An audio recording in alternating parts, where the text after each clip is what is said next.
சிவானம சிவானம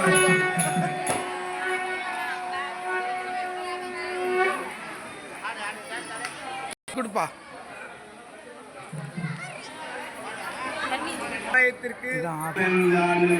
வரலாற்றில் அவங்களுக்கு எதுவும் ஆகல, அவங்களுக்கு எதுவும் ஆகல. என்ன ஒரு 25 மட்டும்தான் வச்சிருக்காங்க.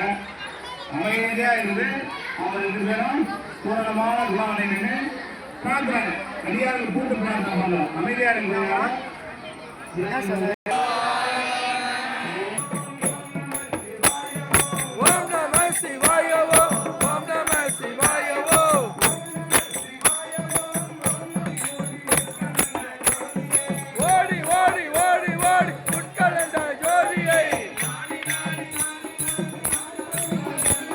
நாடி